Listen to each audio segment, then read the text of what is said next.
सकते हैं, जबकि ये मुल्क 20 करोड़ रैबिट्स का भी गढ़ है, यानी इंसानों की पॉपुलेशन से 10 टाइम्स ज्यादा। इन रैबिट्स ने ऑस्ट्रेलिया में इतनी तबाही मचा रखी है कि गवर्नमेंट ने इन्हें तबाहकुन मखलूक डिक्लेयर कर रखा है। जहां ऑस्ट्रेलिया के लिए रैबिट्स एक नुकसानदेह क्रिएचर हैं और वो इनसे छुटकारा पाने की हर नाकाम कोशिश कर चुके हैं, वहीं चाइना ने पिछले 30 सालों में 40 लाख से भी ज्यादा रैबिट्स इंपोर्ट किए हैं, उनको खाने के लिए नहीं बल्कि कुबूची डेजर्ट में एक अनोखा एक्सपेरिमेंट करने के लिए। और जो रिजल्ट निकाला गया उसने पूरी दुनिया को हैरानों परेशान छोड़ दिया है। मस्ट टेल स्टोरीज की वीडियोस में एक बार फिर से स्वागत है।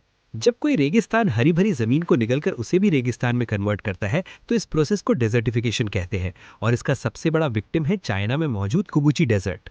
एक वक्त था जब कुबूची डेजर्ट सालाना 5 लाख एकड़ के हिसाब से फैलता जा रहा था, यानी हर साल ये डेजर्ट 5 लाख एकड़ के करीब जरखेज जमीन को भी निगल रहा था। उस वक्त चाइना ने एड़ी चोटी की जोर लगाए और डिजर्टिफिकेशन के इस रेट को कम करने की कोशिश की। 1950 और 1960 के दौरान कई प्रोजेक्ट्स लॉन्च किए गए, सैंड कंट्रोल स्टेशंस बनाए गए, रेगिस्तान में दरख्त लगाए गए, लेकिन रेत का ये समंदर काबू से बाहर था। फिर एक दिन वैंग वैनबियाओ नामी एक लोकल एंटरप्रेन्योर ने सब कुछ बदल दिया। वैंग ने अपने पैसे एक अजीबोगरीब आइडिया पर लगाए। उसने कई सौ एकड़ रेगिस्तान पर सूखी झाड़ियां स्क्वायर शेप्स में रखना शुरू कर दी और उनके बीच में विलो ट्रीज लगाना शुरू किए, जिन्हें हम बेत का दरख्त भी कहते हैं। विलो एक ऐसा दरख्त होता है जो पानी के बगैर भी जिंदा रह सकता है, क्योंकि उसकी जड़ें रेगिस्तान में 300 फीट नीचे तक जाकर पानी को तलाश करती है। ये लकड़ी, पेपर और फर्नीचर बनाने के काम आती है, पर सिर्फ तब अगर ये पेड़ रेगिस्तान में टिक पाए।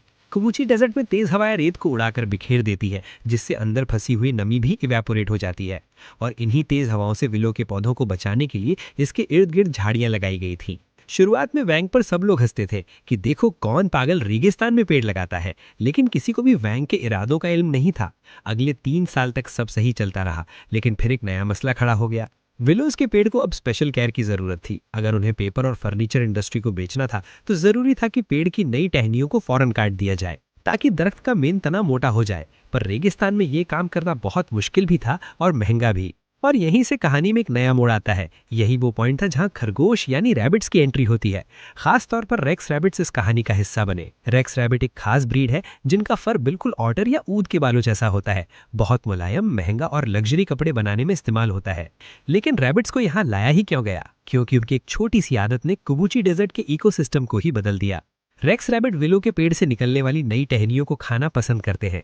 जब वो नई और पतली टहनियां खाते गए तो दरख्त का मेन तना और ज्यादा मोटा होता गया, जो पेपर इंडस्ट्री वाले महंगे दाम खरीद कर जाते थे।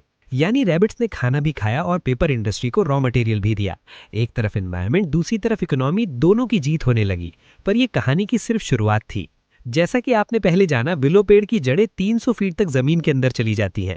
ये जड़ें रेत के अंदर जाकर उनकी स्ट्रक्चरल स्टेबिलिटी को बढ़ाने लगी, और उससे फायदा ये हुआ कि तेज हवाओं के दौरान अब रेत उड़ती नहीं थी और उनके अंदर फंसी हुई नमी इवेपोरेट नहीं होती थी।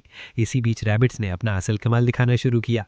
रेक्स रैबिट्स का वेस्ट यानी उनका गोबर फर्टिलाइजर के तौर पर काम आने लगा। चाइना के जीरो वेस्ट सिस्टम में ये भी एक कीमती प्रोडक्ट बन गया। दूसरा, रेक्स रैबिट्स की ये ब्रीड सबसे ज्यादा बच्चे पैदा करती है। एक फीमेल साल में 50 बनी को जन्म देती है, यानी इनका रिप्रोडक्शन रेट भी काफी ज्यादा है।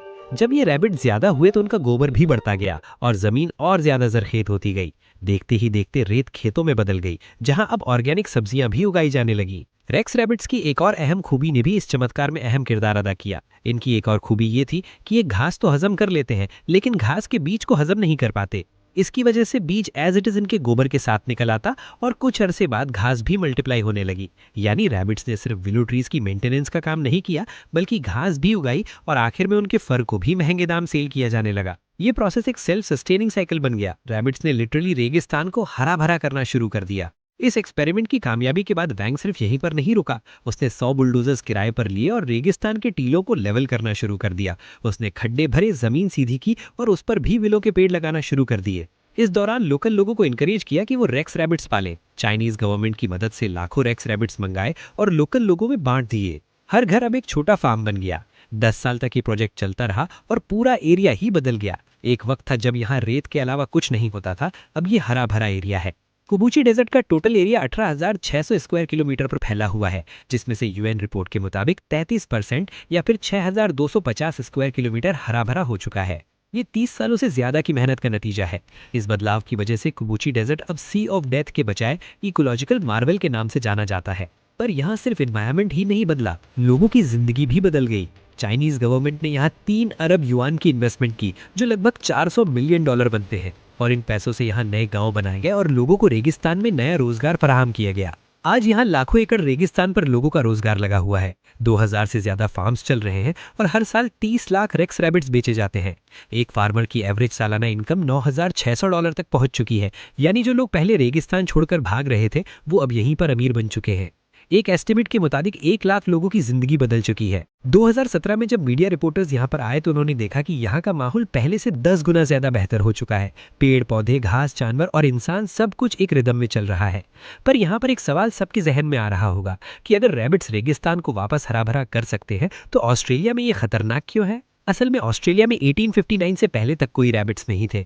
फिर एक ब्रिटिशर ने यहाँ सिर्फ 24 रैबिट्स छोड़े ताकि इनकी आबादी बढ़े और फिर ब्रिटिशर्स यहाँ इनका शिकार करने आया करें। 70 सालों बाद इनकी पॉपुलेशन इतनी ज्यादा बढ़ गई कि अब वो आउट ऑफ कंट्रोल हो गए।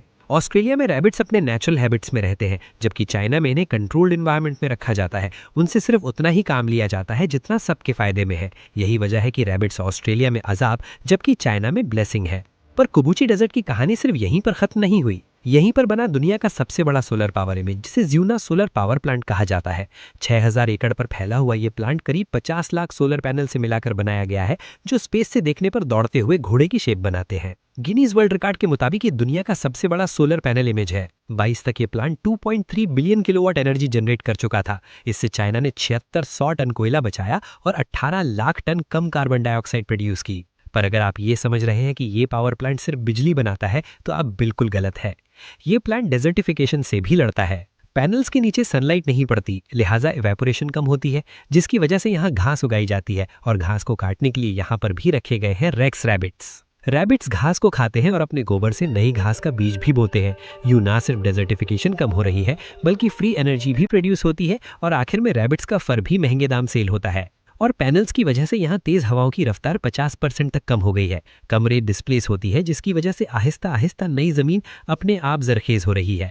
आज अगर आप कुबूची डेजर्ट जाएं तो वहाँ भेड़, बकरियां, बत्तख और खरगोश एक साथ रहते हैं। पैनल्स के नीचे घास है और आसपास विलोज के झुंड। कोई सोच भी नहीं सकता था कि सी ऑफ डेथ कभी सी ऑफ लाइफ कहलाएगा, और ये सब शुरू हुआ एक छोटे खरगोश के सही इस्तेमाल से। आज दुनिया भर के रिसर्चर्स इस मॉडल को इको इकोनॉमिक रेवोल्यूशन का नाम दे रहे हैं। एक रिपोर्ट के मुताबिक दुनिया का 50% एरिया रेगिस्तान है और 40% एरिया डेजर्टिफिकेशन से लड़ रहा है। आज यूरोप समेत अमेरिका भी चाइना के इस इको इकोनॉमिक रेवोल्यूशन से सबक लेने की कोशिश कर रहा है। कुबूची डेजर्ट का मैसेज साफ है, अगर इंसान और कुदरत मिलकर काम करें तो मौत के समंदर को भी जिंदगी का बगीचा बनाया जा सकता है।